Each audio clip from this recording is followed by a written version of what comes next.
Hello friends, आपण आपल्या केसांना काळे करण्यासाठी मार्केटमधून हेअर कलर किंवा हेअर डाय आणून केसांवरती लावत असतो. पण आपल्याला माहीत नसतं की मार्केटमध्ये मिळणारे कलर किंवा डाय आपल्या केसांना निर्जीव आणि कमजोर बनवतात आणि आपल्या केसांना ॲलर्जी सुद्धा होऊ शकते.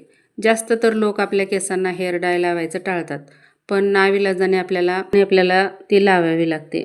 जर तुम्हालाही वाटत असेल की आपले केस नॅचरल पद्धतीनं काळे व्हावे, तर ही रेमेडी तुम्ही शेवटपर्यंत पहा. म्हणजे ही रेमेडी तुम्ही सुद्धा घरच्या घरी ट्राय करू शकता. आपले केस काळे, भोर आणि स्वस्त सुद्धा बनवू शकता.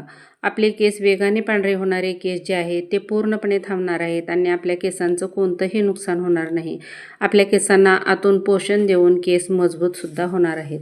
जे लोक केमिकल्स असलेले डाय किंवा हेअर कलर लावतात त्यांचे केस हळूहळू पातळ होतात आणि पांढरे केस जास्त प्रमाणात येतात. कारण यामागचे एकच कारण आहे, ते म्हणजे केमिकल हेअर डाय किंवा हेअर कलर. तर यामध्ये भरपूर केमिकल्स असल्यामुळं हे केमिकल्सचे कलर आहेत, हे कलर केसांना काळे तर करतात पण केस डॅमेज करतात. त्याचबरोबर केसांच्या स्कॅल्पला सुद्धा ॲलर्जी होऊ शकते आणि केस ड्राय होतात, तुटतात आणि पातळ सुद्धा होतात. त्यासाठी आज आपण इथं अतिशय सुंदर अशी रेमेडी पाहणार आहोत. ही रेमेडी नक्की ट्राय करा, अतिशय सुंदर रिझल्ट तुम्हाला पाहायला मिळणार आहे. खूप सोपी अशी रेमेडी आहे, तर तुम्ही नक्की एकदा ट्राय करा. तर त्यासाठी लागणारं साहित्य आपण पाहू. तर इथं आपल्याला लोखंडी कढई घ्यायची आहे आणि लोखंडीच भांडं इथं आपल्याला घ्यायचं आहे आणि यामध्ये आपल्याला 2 चमचे घालायचं आहे हिना पावडर आणि 2 चमचे घालायचे आहे इंडिगो पावडर. आता हे दोन्ही जे पावडर आहे हे घेतल्यानंतर हे दोन्ही सम प्रमाणात आपल्याला घ्यायचं आहे आणि ते घेतल्यानंतर यामध्ये 1 चमचा आपल्याला आवळा पावडर घालायचं आहे. त्यानंतर 1 चमचा आपल्याला भृंगराज पावडरसुद्धा यामध्ये घालायची आहे. आता हे सर्व साहित्य आपल्याला छान मिक्स करून घ्यायचं आहे. जेवढी आपण हिना मेहंदी घेतलेली आहे तेवढीच आपल्याला इंडिगो मेहंदीसुद्धा घ्यायची आहे. आणि आता हे छान आपल्याला मिक्स करून घ्यायचं आहे. आणि चहापत्तीचं पाणी असेल तर तुम्ही चहापत्तीच्या पाण्याने सुद्धा हे मेहंदी भिजवू शकता आणि नसेल तरीही चालते. तर साध्या कोमट पाण्याने आपल्याला ही मेहंदी भिजवायची आहे. मेहंदी भिजवल्यानंतर आपल्याला अर्धा तास तरी झाकून ठेवायचं आहे. जास्तीत जास्त तुम्ही रात्रभरासाठी सुद्धा झाकून ठेवू शकता आणि दुसऱ्या दिवशी केसांवरती लावू शकता. हिना नॅचरल हेअर कलर जे आहे हे केसांच्या मुळांना मजबूत बनवतं आणि केसांना कंडिशनरचं सुद्धा काम करतं. त्यामुळे आपले केस नरम, मुलायम आणि चमकदार सुद्धा दिसतात. तर भृंगराज केसांचा राजा म्हटलं जातं. भृंगराज केसांना काळे करण्याचं काम तर करतंच, त्याचबरोबर केस निरोगी आणि स्वस्थ, चमकदार बनवतं. केस गळणे कमी करतं आणि त्याचबरोबर इंडिगो झाडाच्या पानांपासून बनवलेली एक नॅचरल अशी पावडर आहे. त्यामुळं इंडिगो आपल्या केसांना नॅचरल ब्लॅक कलर देते. तर हे चारही साहित्य आपल्याला एकत्र करून याचा छान असा पॅक तयार करायचा आहे. या रेमेडीनं आपल्या केसांची मुळं मजबूत होतात, त्याचबरोबर केस तुटायचे, गळायचे बंद होतात. आपले केस नॅचरल ब्लॅक आणि ब्युटिफुलसुद्धा दिसतात. बिना केमिकल्स, बिना साईड इफेक्ट्सचे असे आपले केस होतात. त्याचबरोबर आपण घरच्या घरी हे केस काळे करू शकतो. केमिकल्स असलेली डाय किंवा कलर आपल्या केसांना इन्स्टंट कलर देतात. तर हिना, भृंगराज, आवळा, इंडिगो आपल्या केसांना नॅचरली कलर करतात. केमिकल्स असलेले डायने केस ड्राय तर होतातच आणि केसांची चमकसुद्धा नाहीशी होते. या रेमेडीनं आपले केस स्मूथ आणि नरेश व्हायला मदत होते. त्याचबरोबर केसांवरती छान शाईन येते आणि केस आपले एकदम ब्युटिफुल दिसायला सुद्धा मदत होते.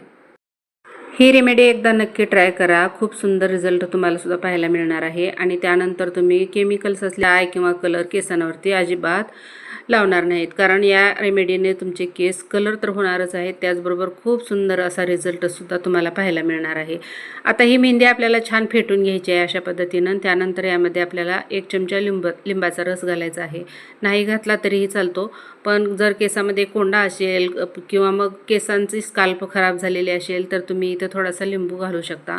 लिंबू घातल्यानंतर छान आपल्याला हे फेटून घ्यायचं आहे आणि त्यानंतर हे 1.5 तासासाठी झाकून ठेवायचं आहे. कमीत कमी आपल्याला 1.5 तास ठेवायचं आहे आणि जास्तीत जास्त 1 रात्र तुम्ही हे झाकून ठेवू शकता आणि दुसऱ्या दिवशी तुम्ही केसांवरती लावू शकता. तर मी 1.5 तासासाठी झाकून ठेवणार आहे आणि त्यानंतर मी केसांवरती लावणार आहे.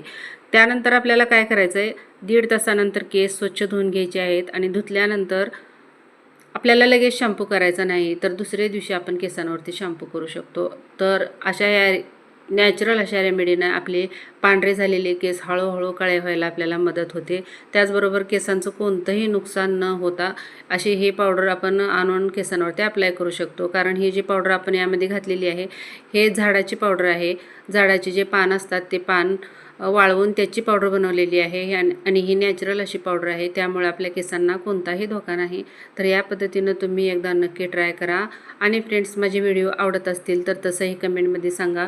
तुम्ही कोणत्या गावातून पाहताय, कोणत्या शहरातून पाहताय हेही मला कमेंटमध्ये सांगा. म्हणजे मलाही समजेल की माझे व्हिडिओ कुठंपर्यंत पोहोचत आहेत आणि कुठून कुठून वॉच करतायत. तर हे जे मेहंदी पावडर होती हे मी 1.5 तासासाठी अशी झाकून ठेवलेली होती आणि त्यानंतर तुम्ही पाहू शकता अतिशय सुंदर असा कलर आलेला आहे. लोखंडाच्या कढईमध्ये मेहंदी भिजवल्याने लोहाचं प्रमाण त्यामध्ये उतरतं आणि आपल्या त्या केसांसाठी ते खूप महत्त्वाचं असतं. त्यासाठी आपल्याला मेहंदी भिजवताना प्रत्येक वेळेला आपल्याला लोखंडी कढई वापरायची आहे. तर तुम्ही पाहू शकता अतिशय सुंदर असा कलर आलेला आहे आणि हाच कलर आपल्या केसांना हळूहळू काळं करण्याचं काम करतं.